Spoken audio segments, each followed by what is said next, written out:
Imagine for a second that you've just spent the last 4 years of your life and tens of thousands of dollars acquiring this highly specialized degree. Right. You put in the late nights, the grueling exams. Exactly. You earn the shiny certifications. You finally step out into the job market, resume in hand, ready to command that premium salary you were promised since high Oh, school. yeah, the dream. And then you find out an algorithm that costs like $20 a month just rendered your brand new credential essentially irrelevant. It is a terrifying reality to face. And for a huge swath of the workforce right now, I mean, it isn't hypothetical. They are watching the premium they expected for their skills just evaporate in real time. Welcome to today's deep dive. We are exploring a massive, largely invisible shift that is completely rewiring the job market right under our feet. It really is. Our focus today is on a fascinating analysis by Dr. Jonathan H. Westover. It's titled, When Algorithms Replace Credentials: Navigating Labor Commoditization in the AI Era. And what makes this research so vital is that it looks past the standard surface-level narrative. We are all incredibly used to hearing about AI automating isolated tasks, you know. Right, like drafting a quick email or summarizing a bloated meeting. Exactly. But this research is digging into something much more foundational. It examines what happens to the economy when AI stops just automating tasks and actually starts standardizing the core quality of human output. Okay, let's unpack this. We need to figure out what this shift means for you, the listener, and how you can protect your career when traditional resumes are rapidly losing their power. Yeah, and to do that, we have to look at the root cause Westover identifies, which is labor commoditization. Labor commoditization. So to understand why credentials are under attack, we really have to look at why they mattered in the first place, right? Right. That requires a quick trip into classic signaling theory from labor economics. Basically, for decades, employers have faced a fundamental information gap. Because when they interview you, they can't actually see inside your brain. Exactly. They don't inherently know your work ethic or your baseline intelligence, so they rely on proxies or signals. Like your Ivy League degree, or your 10 years at a prestigious firm, or your CPA license. You got it.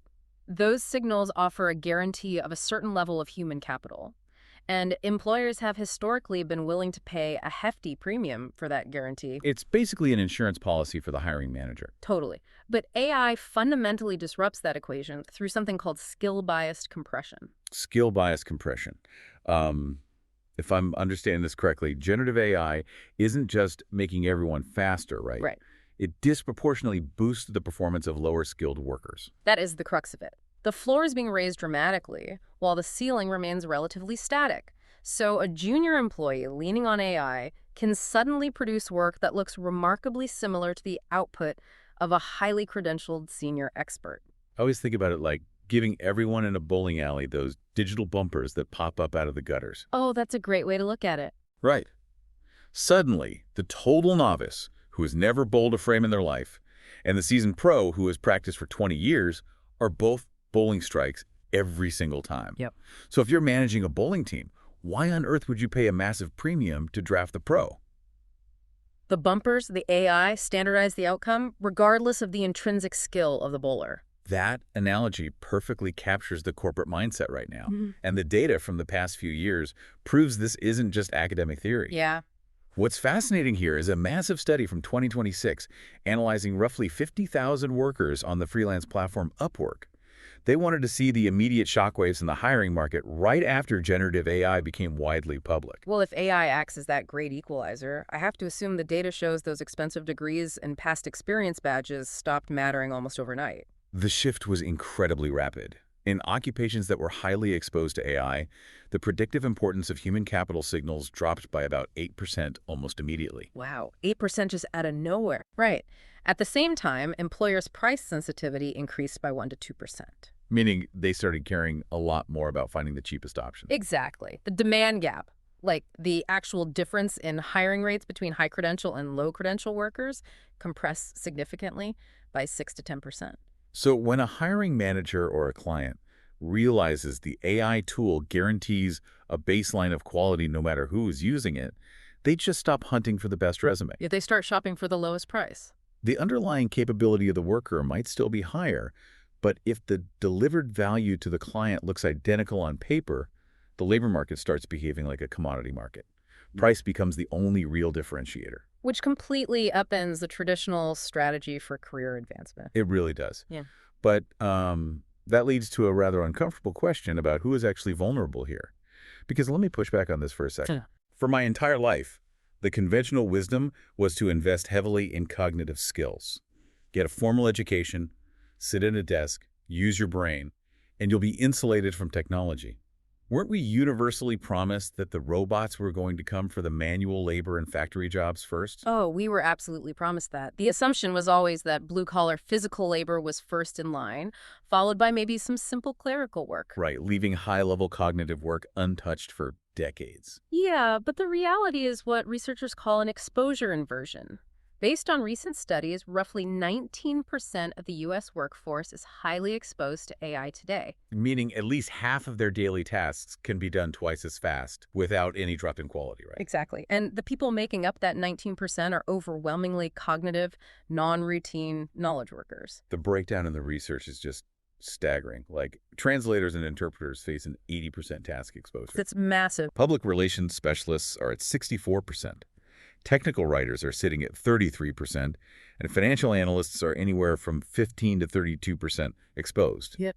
Meanwhile, the plumber who comes to fix my sink or the electrician rewiring a house has almost zero exposure. If we connect this to the bigger picture, the vulnerability isn't about how smart the job is, It comes down to the mechanics of the work itself. How so? Well, the most exposed roles are text-intensive. They rely heavily on codifiable expertise, meaning knowledge that can be written down, programmed into rules, or extracted from historical data. Right. Furthermore, these jobs don't require physical presence, and their outputs are usually judged on standardized quality metrics. So the very traits we used to associate with elite, high-level knowledge work are exactly what makes those jobs the easiest to simulate and commoditize. Exactly. It's an absolute paradigm shift. And we aren't just talking about individual freelancers on Upwork losing gigs. Yeah. Massive, prestigious corporations are feeling the squeeze on their bottom line, too. Oh, professional services firms are facing a genuine crisis. Historically, firms like McKinsey, Deloitte, or major corporate law practices have justified charging exorbitant hourly rates by pointing to the elite credentials of their teams. Right. They are essentially selling brain power. But now they are facing massive rate pressure, sometimes 15 to 25% from their own clients in AI-exposed service lines. Because the clients are doing the math. A corporate client can take a raw data set, run it through an enterprise AI tool themselves, get a decent preliminary analysis, and then look at the consulting firm and say, why would I pay you $500 an hour for a junior associate to give me the exact same insight? The clients simply refuse to pay the premium. And that margin pressure inevitably trickles down to the workforce, creating a severe brain drain. Which is wild. The paper mentions financial services seeing a big turnover, right? Yeah, a 5 to 15% increase in turnover among mid-career professionals in quantitative roles. These are highly educated people jumping ship because they realize their specialized, hard-earned expertise is no longer valued or compensated at the level it was even 3 years ago. So companies are hiring cheaper talent to push buttons, and senior talent is leaving. But surely that strategy completely breaks down in practice. You'd think so. Here's where it gets really interesting. You would assume that commoditizing labor with AI makes everything perfectly uniform and flawless. The AI bumper is up, everyone bowls a strike. Right. But the research points to a massive paradox. This commoditization is actually increasing quality risk for these companies. That is the great irony of the current transition. It comes down to the critical difference between generating a result and actually understanding that result. This is the software development example from the paper. Yes, software development provides a perfect lens for this. Junior developers are leaning heavily on AI code generation tools. Predictably, their aggregate output, like the sheer volume of code they write per week, has surged by 10 to 30%. They are pushing out code faster than ever before. But wait, hold on. AI is essentially applied mathematics and probabilistic logic. How is it introducing logical errors that a human wouldn't make? Well, Like, if the volume is up, shouldn't the code be mathematically precise? it's precise in its syntax, sure, Yeah. but often completely decoupled from the broader context or reality of the system it's integrating with. The AI can hallucinate dependencies that don't exist. Oh, wow. Or it creates security vulnerabilities that look perfectly functional on the surface. Because these junior developers lack deep foundational expertise, they don't have the mental models to evaluate the AI's output critically. They just punch in a prompt, the code looks clean, so they deploy it. Exactly. And as a result, error rates are spiking by 5 to 15%. It's like giving an incredibly fast calculator to someone who doesn't intuitively understand basic math. Sure, they can punch the buttons and get an answer instantly, but if they accidentally hit multiply instead of divide, they have no baseline intuition to look at the result and say, wait, that number doesn't make any sense in the real world. That is a perfect analogy. And that creates a nightmare for the remaining senior developers. They spend less time building architecture and more time untangling highly complex, subtle bugs introduced by juniors who didn't understand the code they submitted. Wow. When employers blindly hire the lowest cost worker under the assumption that AI will act as a failsafe, they open themselves up to systemic risks. AI requires sophisticated oversight, and oversight requires genuine, hard-earned expertise. So, if relying on traditional pedigree is risky for firms, but hiring cheap prompt pushers introduces catastrophic hidden errors, how do we actually measure an employee's value today? That is the big question. Like, if my degree is losing its shine and my boss knows the AI wrote half my report, how do I ever prove I deserve a promotion? Organizations are being forced to adopt what the research calls procedural justice in performance evaluation. Let's define that, because procedural justice sounds a bit academic. Fair enough. In this context, it basically means evaluating an employee based on the fairness and transparency of their current work process, rather than relying on the historical proxy of their credentials. Okay, so judging the actual context and complexity of what you produce today. Right. Instead of giving you the benefit of the doubt because you went to a good school 10 years ago? I know some major firms have started completely overhauling their review processes to accommodate this. Didn't Deloitte run a massive pilot program entirely focused on shifting away from tenure? They did. Deloitte ran an 18-month pilot across 3,000 of their consultants. They essentially stripped out tenure and traditional educational credentials from their annual review weighting. Wow, just took it completely out. Yeah. Instead, they focused heavily on peer-nominated contributions. They wanted to know who on the team was actually driving measurable efficiency gains or solving novel problems. Because while AI compresses the performance gap on routine, boilerplate tasks, it leaves a massive amount of variance in creative lateral thinking. Exactly. So the evaluation shifts from what pedigree do you bring to the table to how effectively are you utilizing the tools available to generate a unique impact? And to do that, workers have to develop an entirely new skill set. It's no longer just about executing the work. It's about overseeing and auditing the machine doing the work. The role of the knowledge worker is pivoting from creator to editor and supervisor. Look at the legal research firm LexisNexis. Oh yeah, they recognized this shift early, right? Very early. They completely changed how they train junior attorneys. Instead of asking them to draft legal memoranda from scratch, they actively feed these junior lawyers AI-generated memos that have deliberate, hidden errors seeded inside them. Like a flight simulator for lawyers. They aren't learning how to build the plane. They are learning how to spot when the engine is quietly failing mid-flight. That's a great way to put it. They are intentionally building error detection skills. The value a junior lawyer brings is no longer the raw text generation. The value is their critical evaluation of the machine's draft. That makes so much sense. Salesforce recognized a similar need and implemented an AI Trailblazer program. They trained employees across all their business functions in advanced prompt engineering and AI supervision. And did it work? Oh, absolutely. The employees who mastered these oversight skills saw a 10 to 15% boost in their performance ratings, simply because they knew how to extract reliable quality from the tools. But rolling out these tools and changing the evaluation metrics is a delicate psychological game, isn't it? If leadership just drops a generative AI platform onto a team and says, use this to do your job faster, people are going to panic. Of course. They'll assume they are training their own replacements. Right. The implementation strategy dictates the success of the transition. Forced adoption almost always triggers anxiety and resistance. Microsoft approached this completely differently with their knowledge workers. What do they do? They introduced phased, voluntary, ungraded pilot programs.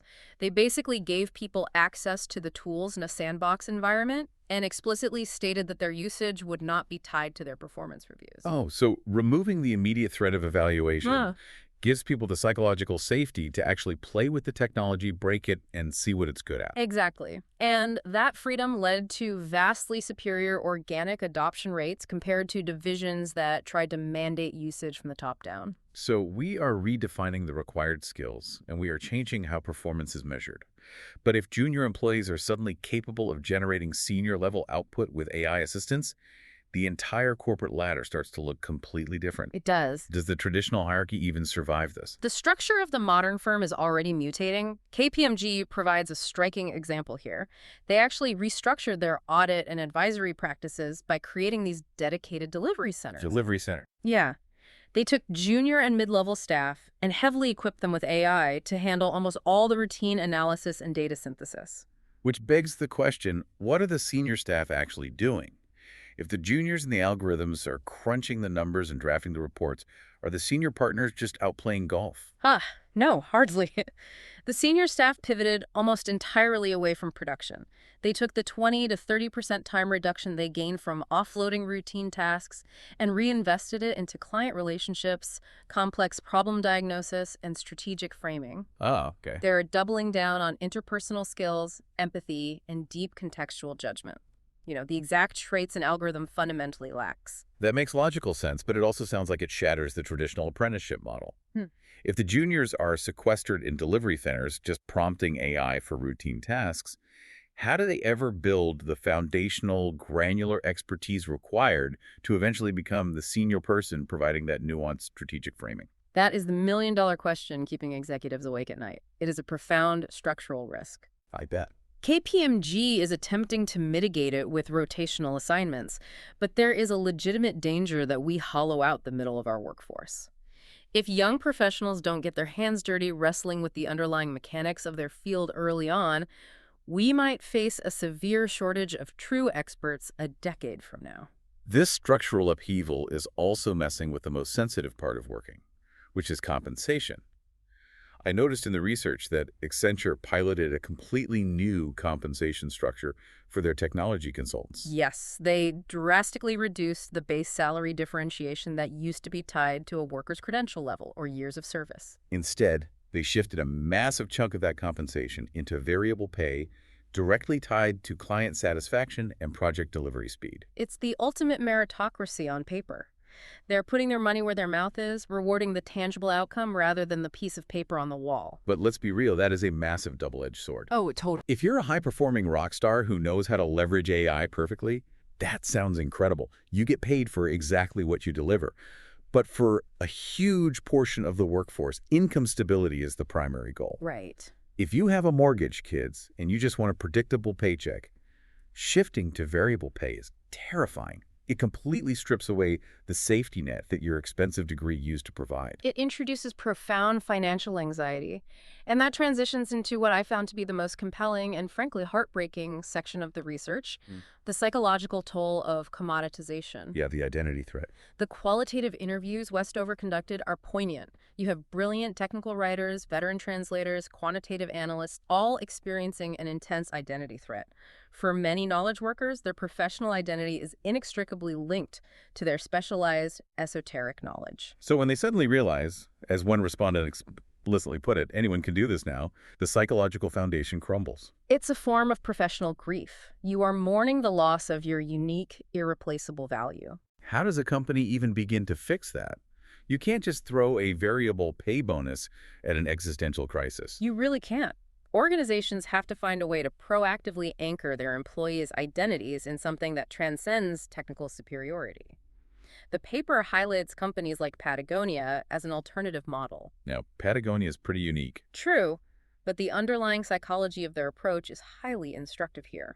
A Patagonia employee doesn't derive their core professional identity from being the absolute fastest at coding a logistics algorithm. Their identity is deeply anchored in a shared, meaningful mission environmental advocacy. So if your internal monologue shifts from, my value is that I am the only one who knows how to build this complex spreadsheet, to my value is that I am contributing my judgment to this broader, meaningful goal that we are all working toward together, the AI ceases to be a threat to your identity. Exactly, because the AI can't care about the environment. It can't share a mission. Right. You have to transition the corporate culture from a hierarchy based on technical credentials to a community built on shared purpose. And alongside that purpose, organizations must foster an environment of relentless, continuous learning. Because whatever benchmark the AI hits today, it will surpass tomorrow. The only defense is adaptability. I know Unilever and IBM are running some fascinating experiments to build that adaptability at the ground level. They are embracing decentralized learning. Unilever created what they call an AI garage. It's a small, cross-functional team given a dedicated budget for rapid prototyping. They have explicit top-down permission to fail. That's huge. They just test new AI applications across different departments, see what breaks, and see what works. By sidestepping traditional corporate bureaucracy, they reduce the time it takes to scale a successful experiment by 40%. And IBM took a similar ethos but pushed it out to the edges of the company, right? Yeah, they gave their frontline teams the budget and authority to adopt AI tools on their own within established ethical guardrails, rather than waiting 6 months for central IT to approve a software license. IBM realized that centralized decision-making is simply too slow for the pace of generative AI. By empowering the people actually doing the work on the front lines to find their own solutions, they reduced their deployment timelines by 30 to 50%. It builds incredible organizational resilience because the workers learn to adapt organically. Okay, we have covered an immense amount of ground today, so what does this all mean for you listening right now? Well, if there's one core insight to take away from this deep dive, let it be this. The era of relying on a fancy degree to do the heavy lifting for your career is officially over. It really is. We are transitioning out of a world that exclusively rewards what you know because the algorithm already knows it. We're moving into a reality that rewards how quickly you adapt, how effectively you audit and oversee these new tools. And most importantly, how well you connect with, manage, and understand other human beings. Right. Developing your critical evaluation skills and leading into your inherently human judgment that is your best defense against being commoditized. That is the essential survival strategy for the immediate future. But reading through Westover's analysis of this looming, perfectly standardized AI-generated economy, I couldn't help but wonder about the ultimate endgame. Ooh, what do you mean? Well, as AI becomes increasingly flawless at standardizing quality, as every corporate report, every piece of software code, every marketing email becomes technically perfect, will the ultimate premium in the future labor market actually be imperfection? Wait, paying more for something that's flawed. Decades from now, when flawless output is practically free, will we eventually pay a premium just to know that a human mind struggled, failed, and ultimately created something entirely on its own, without any digital bumpers in the gutters? Oh man, that completely flips the script.